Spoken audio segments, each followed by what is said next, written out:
Enable.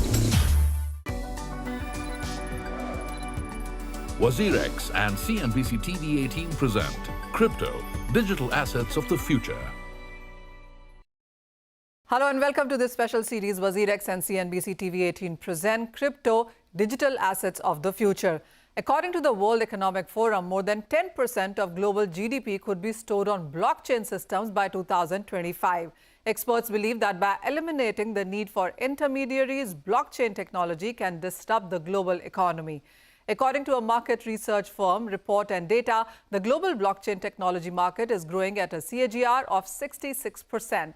It is estimated to reach a $172.9 billion by 2028 from just $3 billion in 2020. The World Bank believes that the blockchain will drive the global demand, offering the transparency and secure payment systems across banks and other financial institutions. While Asia leads the crypto adoption globally, India is among the top 5 countries leading the growth in crypto holders. The youngsters from small towns are essentially leading the change. Let's put all of those numbers in perspective with our guest. Joining us is Sumit Kapoor. He is CEO, Wise Advice. Sumit, hi, good to have you. I first of all want to put that number across to you, that 10% of the global GDP could be stored on blockchain systems by 2025. Now, that's not too far away. What kind of adoption do you see taking place? First of all, thank you, Manisha, for calling me onto the channel. If we talk about the adoption, already Bitcoin and cryptocurrency is being adopted by a lot of bigger companies. Like if we talk about PayPal, PayPal has already started to adapt Bitcoin, and they are already giving the option for their clients to use Bitcoin as a payment mode. And if we talk about a lot of countries as well, like if we talk about El Salvador, they just legalized cryptocurrency as a currency. They are now using crypto Bitcoin as a currency. If we talk about Ukraine, they have just recently also legalized cryptocurrencies. So everyone right now, every country is adopting cryptocurrencies. So that is why I can say there is a lot more to go for crypto. It is just the beginning for cryptocurrencies and Bitcoin and everything. Well, Sumit, absolutely. We have seen a lot of adoption come in for blockchain and various cryptocurrencies as well. I especially want to talk about India because when you look at millennials, the Gen Z Indians, those clearly prefer cryptocurrencies vis-a-vis the other traditional or conventional investment avenues like metals or gold or property and even shares for that matter. How have you seen that surge up? See, cryptocurrency is basically mostly used by the youth. And the youth believe to earn a little bit in a shortcut, like they want to make a lot of money and that too very quickly. So if we talk about cryptocurrency, it is being adopted really well by the youth. In 2015, if we talk, when we entered into the cryptocurrencies, the price was for crypto Bitcoin was about $500. So as the youth is investing into it, and now they have seen the price like $65,000, the all-time high that came in 2021. So now a lot more people are jumping into cryptocurrencies because of that. So if I told my friend in 2015 that please buy Bitcoin at $500, so now the same guy is tracking the Bitcoin price, and now he saw the price at $65,000. Now he's feeling jealous why I did not bought cryptocurrency. So now they are all jumping into Bitcoin and cryptocurrencies. Well, absolutely. The surge has been immense, and that most of it has come actually in the last 1 year itself, Sumit. So while there is volatility, would you also say that with the high risks come higher rewards? And how is the youth or how are the investors tackling that? See, there is a lot of volatility in this market. That is why youth is liking it. Because if you talk and compare it with stock market, there you invest your money and you have to hold it for a longer period of time. But in cryptocurrency, there is high chances that you make out the returns very, very quickly. So the growth rate, the returns over here are way more than any other field. Like if I compare with stocks, commodities, or any other field, that is why the investors are jumping over here rather than going into putting the money into the gold. Yes, gold is more stable. You can say right now you can call it more safe, but at the end, people like to grow their money. So cryptocurrency, Bitcoin is helping them to grow their money rather than making it as a stable currency like gold. Sumit, as is seen in most asset classes, that you have to be really patient if you want to make money. So when you look at cryptocurrencies, even in this space, I mean, as you said, in 2015, the prices were really low. The prices have really gained up in last 1 year itself. How would you term cryptocurrencies in that sense? Is it a long-term play or is it a short-term gains? See, if we talk about cryptocurrencies, like there are more than 10,000 cryptocurrencies in the market right now. You cannot jump onto each and every one of them. So if you are an investor and you have little bit money, for sure you have to invest wisely. So for that, I will always suggest to invest in top cryptocurrency projects that are doing really good for blockchain. Means they are doing something for the future. If their technology is adaptable, like they have a bigger use case, for sure their token price has to go up. So yes, you can invest for long term as well into cryptocurrencies. And we are doing it from like 2014-15 itself. And if you are investing into top currencies, for sure your risk chances is also very low. What would your advice really be for the beginners who are just testing waters right now in cryptocurrencies? Not too many people, as you yourself said, bought in 2015 or even 2017. Much of this buying really has happened in last couple of years. So what are you advising these beginners? For the beginners, I will always say first learn, then apply out the things. I will always say if you are a beginner, don't look at the profit from other people. If you are looking at my portfolio or someone else who is into crypto from 2015, and you are looking at our profit and putting the same money that we are doing, then don't do that. First, come into the crypto space, start to learn, give it to yourself, give some time. After 2 months, start to put the money, very small and little amount, onto the top 20 currencies because they are very less volatile. I will compare it with other currencies. And after that, when you have the taste from top 20 currencies, you can move on to the trend. That will always make you much more money because in cryptocurrencies or any other field, trend is the king. So if you are putting the money with the trend, like there is a trend of NFTs, that is non-fungible token in cryptocurrency right now. So if you are investing over there right now and you are a newbie, then you are doing a lot wrong because there are hundreds of tokens, you cannot choose the right one. So I will always say you to first learn and then apply those things into your portfolio. And while we have seen a lot of buying happening from institutions, from HNIs, there's a lot of retail participation as well in India, especially. So, is there an advisory out on how should you really be buying into cryptocurrencies? How much capital infusion should there be? And, how much to buy in? Should it be a one-time investment? Should you track the markets? Should it be an SIP? What is your advice there? For crypto or any other game plan that where you are investing into an asset, you should always go for an SIP strategy because that will diversify your portfolio first of all and will give you a lot lower entries. Because I have seen a lot of people, a lot of newbies or even the old ones who take one single entry and that's it. And when the token price goes down, then they feel the pressure. But in opposite case, if we are using like diversifying our portfolio, not putting all the eggs in only one single trade, if we are putting the money in 10 tokens, 10 projects, and if we are using SIP strategy, we might get the first entry at $10, second entry at $8, third entry at $5. At this time, $5, the person who has invested all his money at $10 is at a point of worry. But now you are the person who are the most happiest because you are applying SIP strategy. You want to invest slowly every single time when the token price goes down. And at the end, you will have the best average out for your money, for your trade. And as soon as the token goes up, take out your seed money. Your seed money should be in your pocket always. That I'll always say to my people. You should take out your seed money and then ride with the wave for the profit because that profit is not your money. You can ride for that token price. And if that token goes to 10x, then you are making good money on it without even having worry about your money into the market because now your money is into your pocket. Absolutely. So, Sumit, in the case of cryptocurrencies, we've seen that people have invested first and then started learning about this because people were FOMO'd out. They wanted to invest and then started to know on what really is it about. What would you advise these investors? Should you learn? Should you research the management? Should you check the projects? Should you read the use cases of the cryptocurrencies that you are investing in? Exactly. That has been the case in 2021, I will say. It was the same case in 2017. It is all about FOMO. Whenever the market, there is a FOMO in the market, fear of missing out, the people who are not into the crypto, their friends tell them and they just suddenly buy it.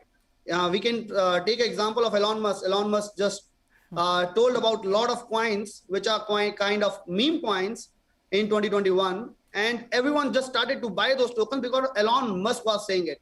But no one just looked into the project, what is the use case of the project, how the project price will increase.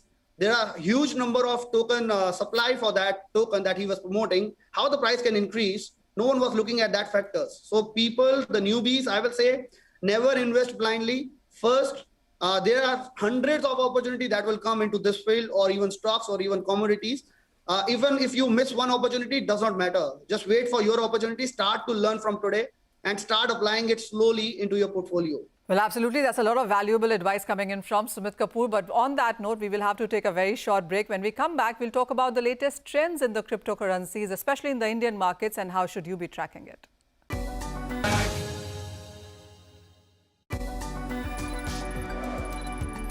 WazirX and CNBC TV 18 present Crypto, Digital Assets of the Future. Welcome back, and we are in conversation with Sumit Kapoor, CEO of Wise Advice. Sumit, hi. Before the break, as you were mentioning, that the latest rage in India, not just in India, across globe really, is in NFTs. We have seen various platforms mushroom up. People are creating NFTs, buying and selling and investing in NFTs as well. How have you seen the growth, and is this the right time to start getting into NFTs as well? See, again, I will say for a newbie, if you are a newbie, NFT is a place where you need to learn a lot. Even for us, it is a new thing that we are trying to learn. And NFT is like a non-fungible token, and it is having a lot of value. I will just give you an example for that. You must have played a lot of games. Even we have played a lot of games. Whenever we play a game, there are certain levels. And for the levels, we take a lot of gadgets onto the games. Like if I talk about PUBG, I have to buy a gun to clear a round. But when I bought that gun is never coming back to me. That means I am not the owner of that gun. There are a lot of people who can buy the gun. But in if you talk about in blockchain, in NFT space, you can buy that gun, and that gun now belongs only to me.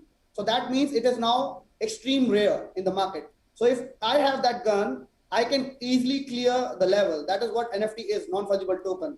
But now if we explore this market more, so if we can say that like right now Bollywood actors, there are a lot of Bollywood actors who are now bringing up their own NFTs and putting up their NFT work, like their first photo shoot ever, and they are putting it on the sale, and it is getting bought by a lot of buyers because they are interested for that, because they are rare.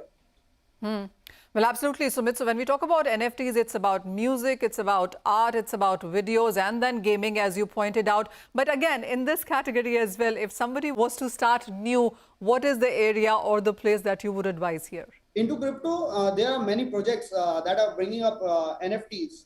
If you are investing into NFTs project, then you have to look out for a project that is bringing up marketplace, means a place where the people can buy and sell the NFTs. If that project is having that area, that is a plus point for an NFT token.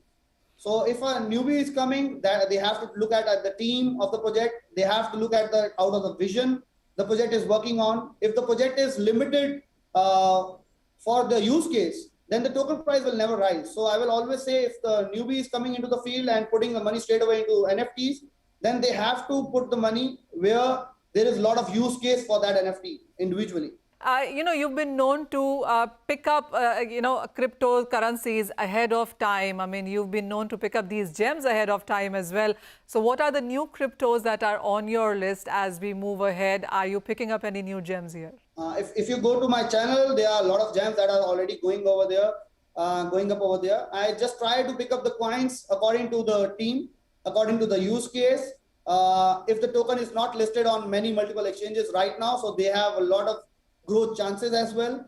And if the token total supply is less and the market cap, means a lot of new investors have already not invested into the great technology, then I do pick up that token and tell my audience about it. But if you ask me about the token right now, there are a lot of tokens, so it will be very hard to choose one. Yeah. No, I'm not telling you to pick up a token here, but various tokens have performed. Some of them have outperformed more than what the markets believe that they could do. So what, according to you, is the use case that people are following? What are the projects that you're looking at to begin with? See, it is very, very simple. It is all depending on the use case. You are playing a game, and the game, first rule in the game is whenever you enter into the game, you are not that addictive. But as soon as you clear the first round and the second round, then you want to clear all the rounds of the game. And if you bring the same concept into crypto, people have to buy the tokens, buy the gadgets, using the tokens to clear the rounds. So that is how the token price is getting up. And that is the token that I am taking up into the market, because if right now the Mario game goes live into crypto, everyone has played Mario. There will be a lot of craze into Mario game. And to clear all the rounds, to make Mario jump and collect the coin, you have to buy a real coin. Of course, that is a big use case. And we know that there is a lot of community behind it that will come and join. So yes, if you can grab that token at early stage when no one else had taken that up, you will be the one who will make a lot of money out of it. You know, the other craze that we've seen in the markets is about airdrops. How have you seen people, because that is one information, that is one news, that is one tweet a lot of investors wait out for. How has been the movement or the momentum there? See, airdrop is like the free money for the people. And it is like the fortune money. The fortune has been changed for a lot of people by the airdrop. If you talk about 2020, there was a biggest airdrop that happened from a Uniswap exchange. They gifted about, I don't remember the exact figures, but they gifted about 40 tokens or 100 tokens to each investor, each user of their exchange.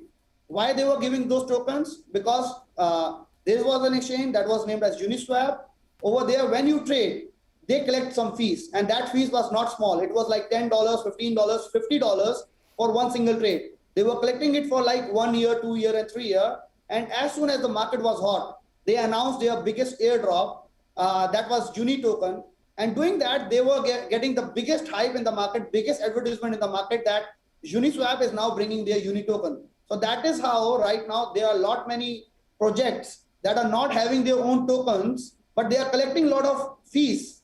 They can bring up their own airdrop into the market. So whenever a user, an investor do a transaction over there, if they get lucky according to the conditions of the airdrop, they might get certain airdrop. And people have made $100,000 as well from one single airdrop in crypto community. So yes, that is a big money for an Indian. I think.